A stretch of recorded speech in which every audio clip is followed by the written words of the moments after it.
제가 예전에는 부하 직원들 강의를 했을 때 그 스타일하고요, 리더십 강의도 마찬가지고 지금 강의 스타일이 완전히 달라요. 조직에 대한 대화, 소통 이런 것도 동기부여하는 것도 옛날하고 지금하고 이 동기부여 포인트 자체가 아예 달라요. 지금 그 신입사원들을 강의할 때 제가 우리 회사에서 더 성공해야 돼, 연봉 더 많이 받아야 돼, 이렇게 한다고 동기부여 돼요? 그 친구들의 꿈은 다른 게, 이 회사에 얽매이는 게 꿈이 아니란 말이에요. 그럼 이 친구한테 어떤 동기부여를 해줄 수 있는지, 우리도 직장인의 관점에서 우리 머릿속에 있는 게 얘네들의 머릿속에 있는 거하고 똑같다라는 거 우리는 생각을 해야 돼요. 그러면 행복이라고 하는 관점에서 요즘 친구들 행복에 대한 관점을 되게 많이 추구하거든요. 그럼 우리가 얘네들의 머릿속을 잘 이해하고 이 친구들의 입장을 잘 이해해야 돼요. 심리학에서 행복이라고 하는 거에 대한 정의가 있어요.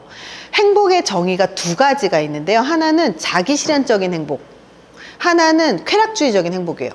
자기실현적인 행복이 뭐냐면 내가 목표한 게 있어요. 그럼 이 목표한 바를 하나씩 성취해 가면서 만족하면서 자기 실현하는 거에서 행복감을 느끼는 것이 자기 실현적인 행복이에요. 쾌락주의적인 행복이 뭐냐면요, 먹고 자고 싸고 놀고 쉬고, 이게 쾌락주의적인 행복이에요.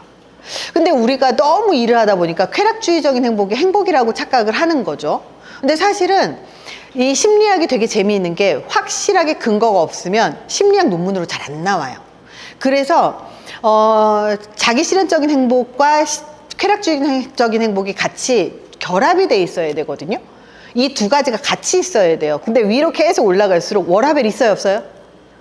없죠. 그럼 위로 올라갈수록 우리는 워라밸이 없어져요. 그러니까 자기 실현적인 행복은 달성했어도 쾌락주의적인 행복은 없어요.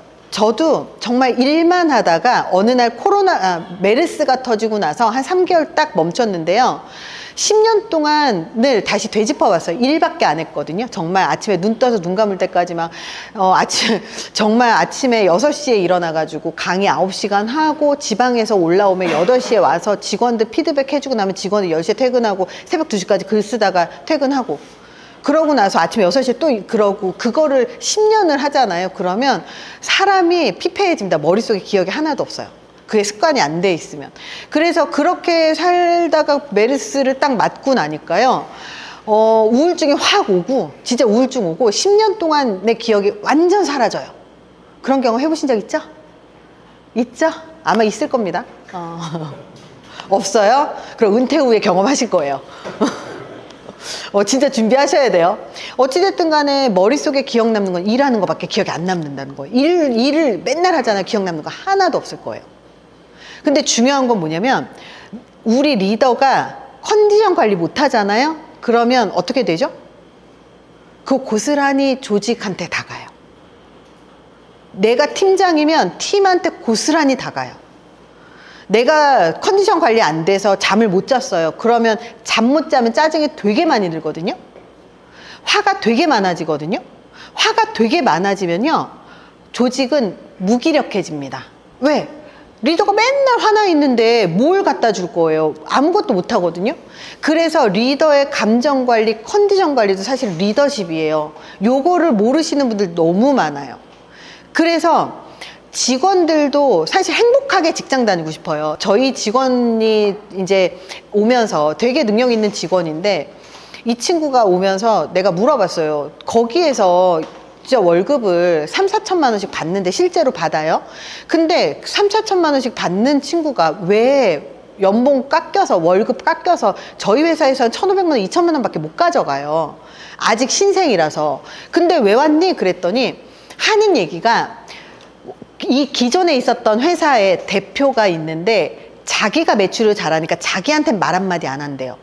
근데 다른 직원들을 쥐잡듯이 잡는데 그렇게 인연을 보니까 회사 가는 게 짜증나서 그냥 열받아서 그만뒀대요.